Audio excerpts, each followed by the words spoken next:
Deus tem planos para cumprir em nossas vidas. Essa é a mensagem de toda a Bíblia e é isso mesmo que estamos estudando aqui no Encontro com a Palavra, escrito pelo pastor Dick Woodward e narrado pelo pastor Edson Bruno. Fique atento a mais um programa que o Ministério Cooperativo Internacional leva a você. Com você agora, pastor Edson Bruno. Olá, seja bem-vindo a mais um Encontro com a Palavra. No programa de hoje, enfocaremos a parte mais importante da carta de Paulo aos Romanos. Já comentamos que nesta maravilhosa obra-prima teológica, o apóstolo Paulo mantém uma linha de argumentação que vai do início da carta até o capítulo 11. Depois dos capítulos 12 ao 15, encontramos a aplicação prática do ensino apresentado. O último capítulo é repleto de cumprimentos e a argumentação básica da carta encontra-se nos primeiros 8 capítulos. Esta é a parte que abordaremos agora. E para começar, preste atenção nos versículos 21 a 31 do capítulo 3.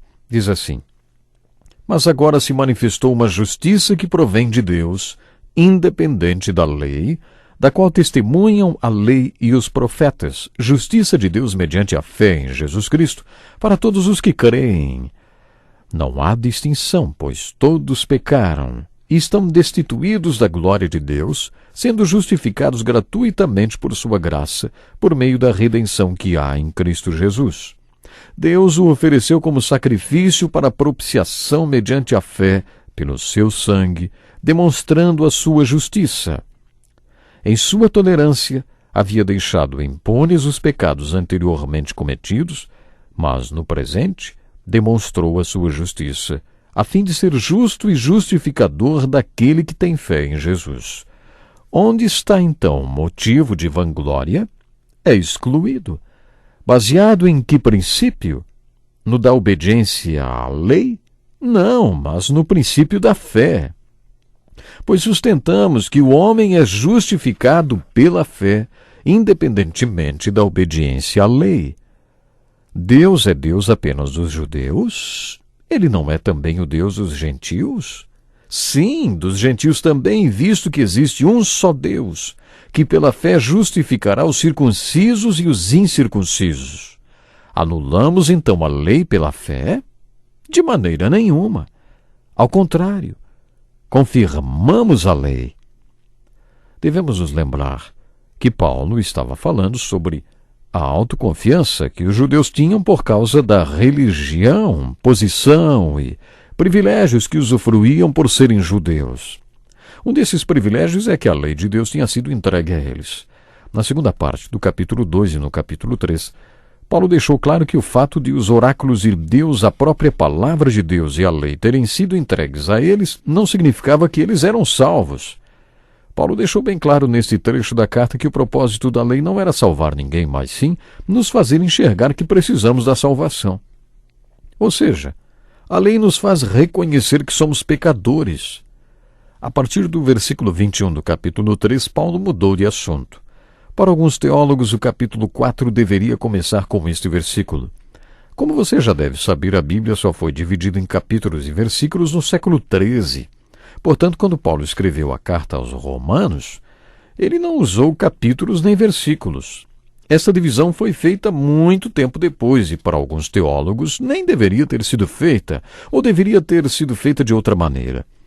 Por exemplo, o versículo 21 do capítulo 3 de Romanos deveria ser o começo de outro capítulo, porque foi aí que Paulo mudou de assunto. O trecho começa com as palavras, mas agora... Até então, Paulo tinha dado as más notícias. Não que eu não goste do que Paulo escreveu até aí, mas é um texto muito pesado. É verdadeiro, mas é pesado. A Bíblia é muito realista e todos os seguidores de Cristo não podem ser ingênuos a respeito da natureza humana. Por isso precisa compreender que os primeiros capítulos de Romanos são importantes e precisa compreender muito bem os primeiros capítulos.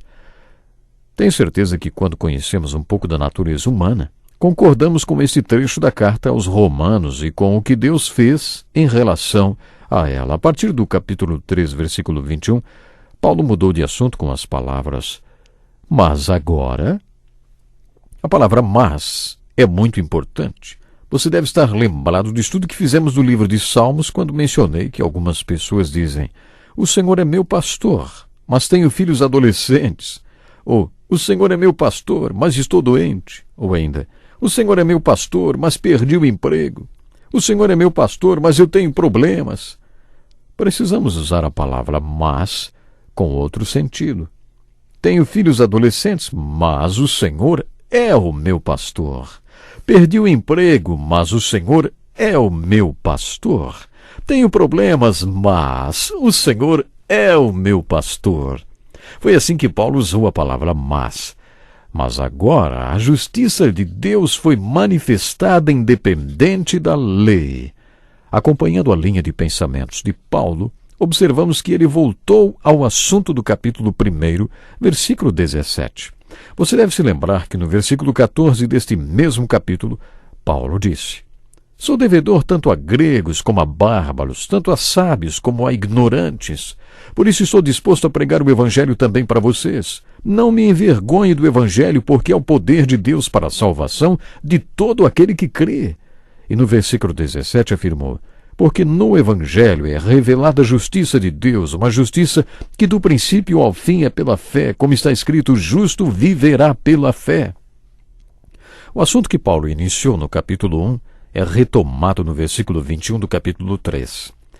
Paulo tinha dito que o Evangelho também revelou a ira de Deus contra toda a impiedade e injustiça do homem, e dissertou sobre isso até o versículo 21 do capítulo 3.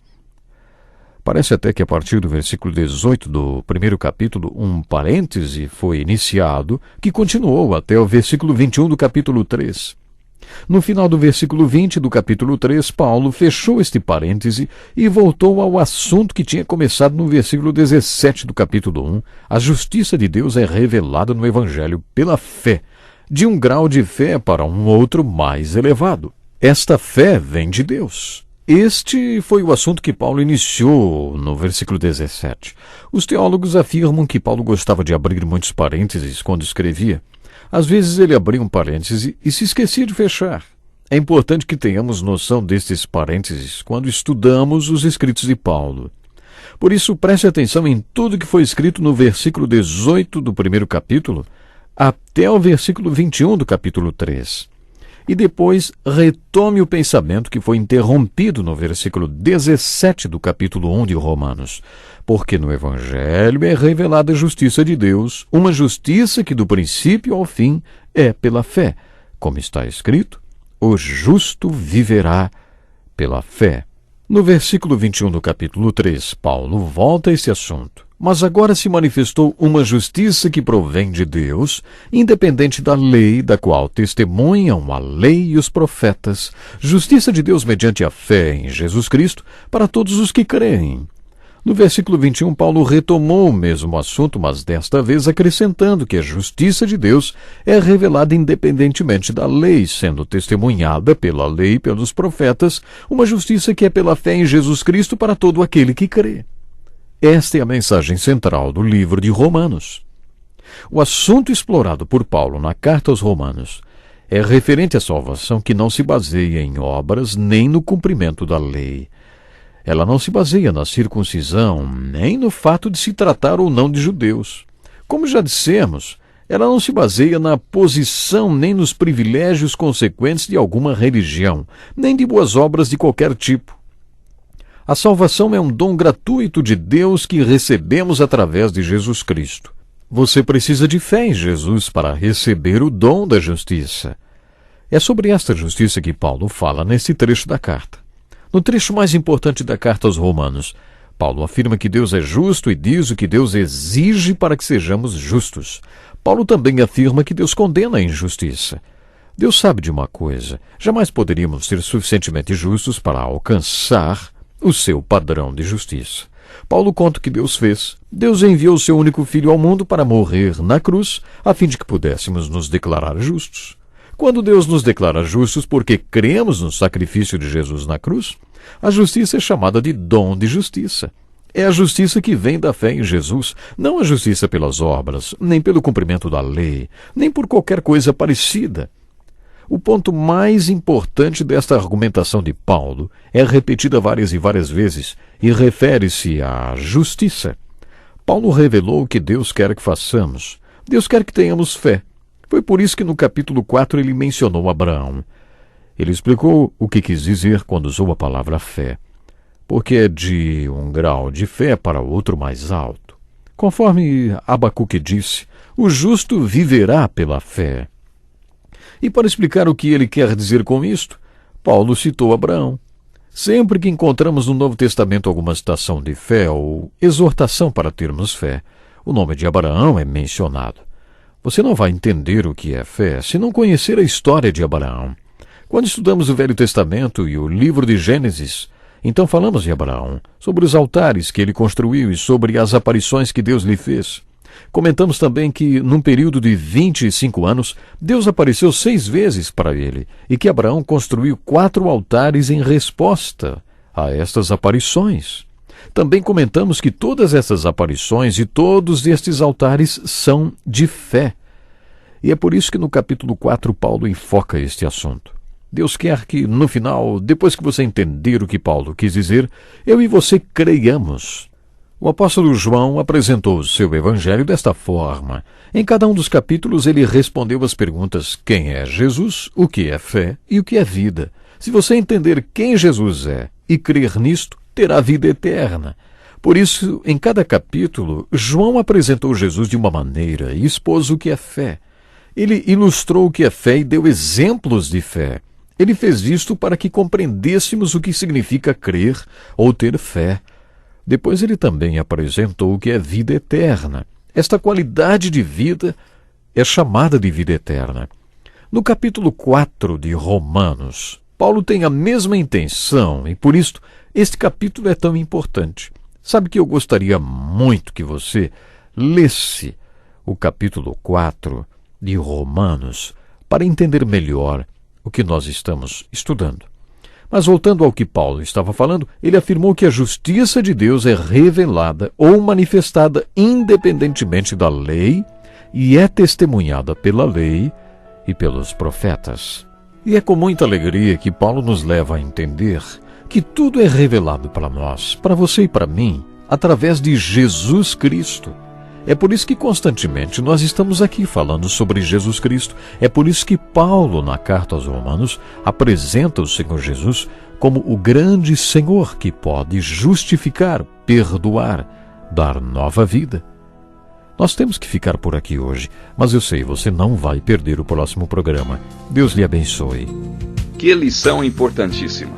Obrigado, pastor Edson Bruno. Prezado ouvinte, coloque em prática o que você ouviu aqui.